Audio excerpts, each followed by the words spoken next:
नमस्कार, मैं अर्चना त्रिपाठी शुक्ला हिंदी नोट्स के यूट्यूब चैनल पर आपका स्वागत करती हूँ।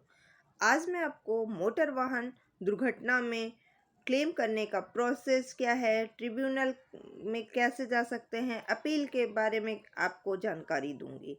आपको बता दें कि जो मोटर वाहन है उसका उपयोग एक बड़ा विस्तार हो रहा है। आज बदलते समय में हर व्यक्ति की डिमांड है कि वह मोटरसाइकिल से चले, वह अपनी गाड़ी से चले, वह परिवहन की सुविधा का लाभ उठा रहे हैं।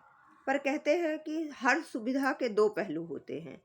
तकनीकी की उन्नति के साथ साथ जहां पर हमें सड़क दुर्घटनाओं के अप्रिय घटनाओं से भी निपटना पड़ रहा है। सड़क हादसों के कुछ महत्वपूर्ण कारण ओवर स्पीडिंग, शराब पीकर वाहन चलाना, यातायात नियमों का पालन न करना, गलत तरीके से ओवरटेक करने की कोशिश करना आदि बहुत से कारण हैं, जिसकी वजह से कई व्यक्ति ऐसे हैं जो प्रतिदिन दुर्घटना में उन्हें मृत्यु की प्राप्ति होती है या फिर वे अपना शरीर ऐसे गंवा देते हैं कि वे फिर कार्य करने लायक नहीं रहते हैं। भारत में हर दूसरे दिन सड़क पर वाहनों की संख्या में बड़ी वृद्धि हो रही है।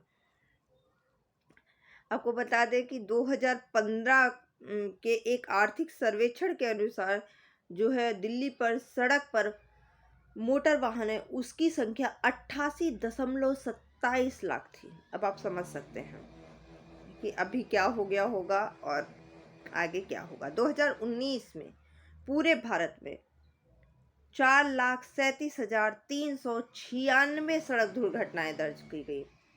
हालांकि आपको पता ही है कि इसमें से बहुत सारे तो ऐसी दुर्घटनाएं होती हैं जिन्हें कि दर्ज ही नहीं कराया जा सकता है।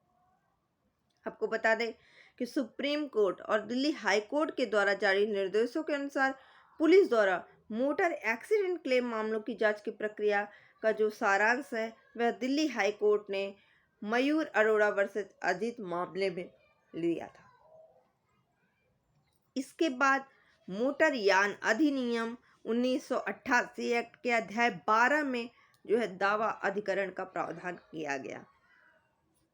अब आपको बता दें कि मोटर यान अधिनियम 1988 की धारा 165 में जो दावा अधिकरण का प्रावधान है उसमें क्या है, उसमें राज्य सरकार राजपत्र में अधिसूचना के द्वारा एक या फिर एक से अधिक जो मोटर दुर्घटना है उसका दावा अधिकरण के क्षेत्र में जो अधिसूचना है उसको विनिर्दिष्ट किया था। यह कहा गया था कि उन दुर्घटनाओं के बाबत एक प्रतिकर दावों का न्याय निर्धारण के प्रयोजन के लिए गठित कर सकेगी। यानी कि एक जो है दावा अधिकरण कमेटी बैठाला जाएगा जो कि दावों से संबंधित निर्णय लेगी, जिनमें मोटर यानों के उपयोग से व्यक्तियों की जो मृत्यु हुई है या फिर उन्हें शारीरिक क्षति हुई है, पर व्यक्ति किसी संपत्ति का अगर नुकसान हुआ है तो उसकी भरपाई प्रतिपर जो है वह कराया जाएगा। यानी कि जो दावा अधिकरण है वह उतने सदस्यों से मिलकर बनेगा जितने कि राज्य सरकार द्वारा नियुक्त करना ठीक समझे। जहां पर दो या दो से अधिक सदस्यों से मिलकर बनता है वहां उनमें से एक को अध्यक्ष नियुक्त किया जाएगा। ठीक है। कोई व्यक्ति दावा अधिकार के सदस्य के रूप में नियुक्ति के लिए तब तक अर्ह नहीं होगा जब तक कि वह या तो उच्च न्यायालय का न्यायाधीश ना हो या रहा हो, या फिर जिला न्यायाधीश ना हो या रहा हो, या फिर इन दोनों में से कोई नहीं है तो उच्च न्यायालय के न्यायाधीश के रूप में या फिर किसी जिला न्यायालय में न्यायाधीश के रूप में एक मिनट नियुक्ति के लिए अर्ह हो, यानी कि उसकी योग्यता वह रखता हो। जहां किसी भी क्षेत्र के लिए दो या दो से अधिक दावा अधिकरण गठित किए गए हैं वहां पर राज्य सरकार साधारण रूप से या विशेष आदेश के द्वारा उनमें कामकाज के वितरण का विनिमय करेगी। यानी वहां का कार्य जो है वह राज्य सरकार खुद देखेगी। ये तो रही दावा अधिकरण की बात। अब मोटर दुर्घटना क्लेम ट्रिब्यूनल यानी कि MSCT क्या होता है। आपको बता दें कि जो मोटर दुर्घटना होता है वह दावा अधिकरण मोटर वाहन अधिनियम 1988 के तहत बनाया गया है, जिसका गठन जो हुआ है वह मोटर वाहनों के द्वारा दुर्घटना के शिकार लोगों को तेजी से उनको असिस्टेंट उपलब्ध कराने के लिए हुआ है। यानी कि क्या होता था, हम केस तो फाइल करते थे बट वो केस कभी रिजॉल्व ही नहीं होता था, चलता रहता था, क्लेम मिलता नहीं था। तो उसी को तेजी से असिस्टेंट उपलब्ध कराने के लिए इसका गठन किया गया है।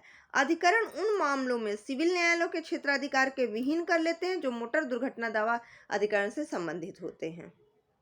यानी कि जो दावा अधिकरण की अपीलें हैं वह उच्च न्यायालय की हैं और यह अपील समय के अनुसार सीमित है, यानी कि 30 से 90 दिन में आपको उच्च न्यायालय में इसको दायर करना है।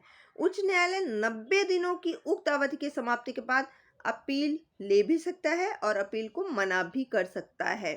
यदि वह संतुष्ट है कि अपीलकर्ता को समय पर अपील क्यों नहीं दिया, उसको देने का अगर स्पष्ट कारण मिल जाता है तब वह ले लेगा, नहीं तो नहीं लेगा। धारा 173 मोटर वाहन अधिनियम धारा 173 कहती है कि जो दुर्घटना है उनका दावा दाखिल करने की कोई समय सीमा नहीं है, लेकिन एक असामान्य देरी ट्रिब्यूनल द्वारा स्पष्टीकरण की मांग कर सकता है। ठीक है, जिस व्यक्ति को चोट आई है क्षतिग्रस्त संपत्ति के मालिक के द्वारा, दुर्घटना में मारे गए मृतक के परिजन के द्वारा या फिर कानूनी प्रतिनिधि के द्वारा, इसके लिए आवेदन किया जा सकता है। आज के वीडियो में बस इतना ही। धन्यवाद।